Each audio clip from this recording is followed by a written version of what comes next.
kei tāwe o ko kākou mau kūpuna I ka ilea ia e ka mākani Lilo I sāpō e ku I he kili E ola pakau I lai ke ao E u e kāni E u o ke kei E lua I pele E o pa I tā honua No nā tūpuna o hai nei A mamaua noa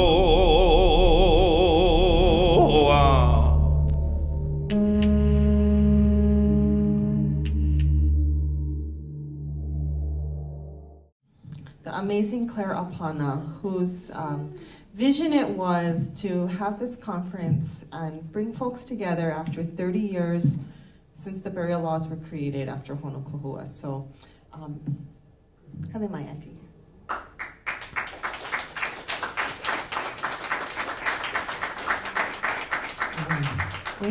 Thank you everybody for coming today, and thank you to all your kupuna who came with you too. I hope you know that they're all here with you.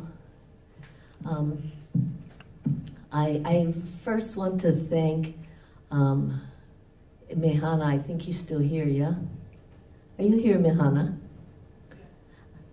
Mehana has been very, very extremely helpful in doing the logistics and getting this all ready. And this is the first, I hope, of many conferences that will come out of this so that we can hear the people's voice. We can bring the knowledge to the people that are on the ground, boots on the ground, standing in the sand, holding the signs. This was the idea. This was the brainchild of Kamuela. It's time. It's time for us, as Uncle Kaniloa said, these laws are not our laws. These laws need to be our laws. And I hope that we will find solutions which reflect all of the laws that have been passed, and not because they're laws in the state of Hawaii, but because that is our working framework right now. And while I was talking with various people about this, trying to get the subject matter, I realized that how often is Article 12, Section 7, which was very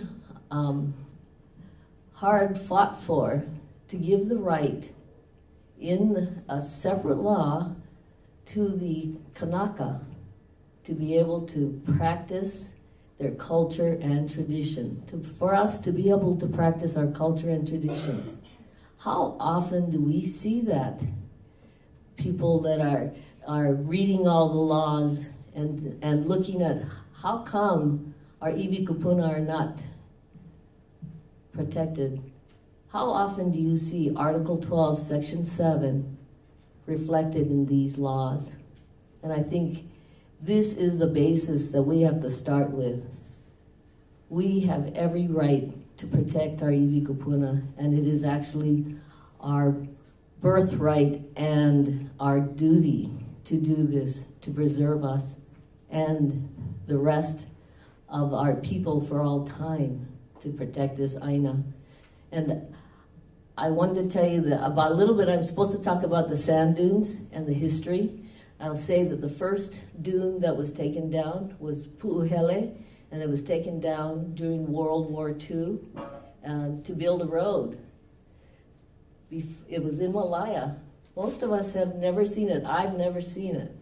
It was taken down before I was born. It was 240 feet high, and they just took it down to build the road during the war.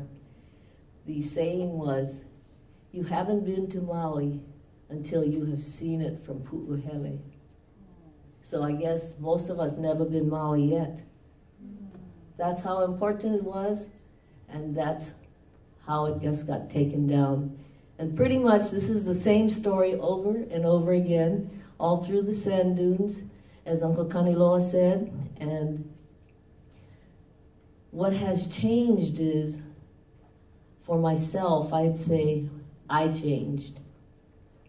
after they dug up Safeway and went down another 40, 50 feet of sand mining, and I listened to it from my living room window every single day, I was totally beaten.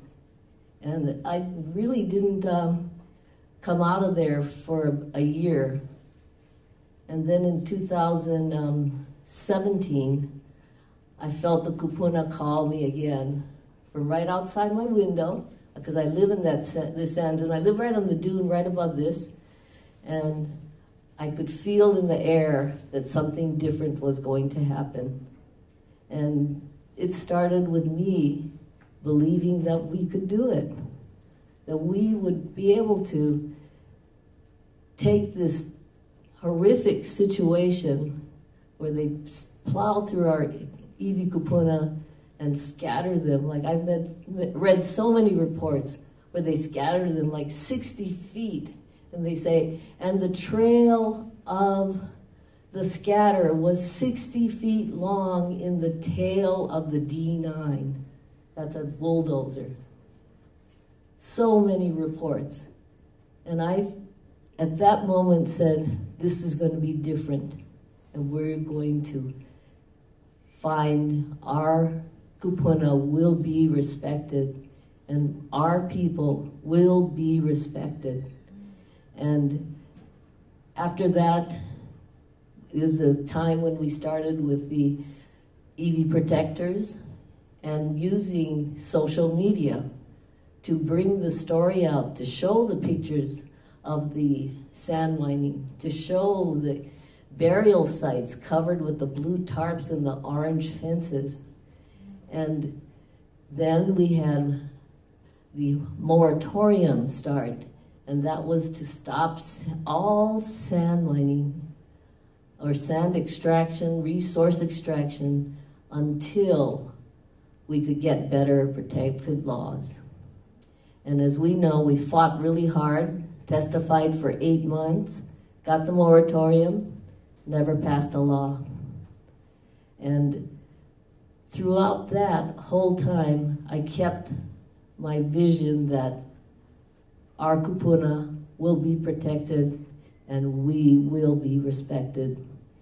And in this day, we have been in meetings with the county and different departments, and we actually brought to light that the county of Maui has been allowing illegal sand mining for over 20 years. And that was done, I believe, not just by the outrage of people, but by us believing in ourselves. I don't think everybody is born like Pali Kapu. He already knows they're not going to push him around, right?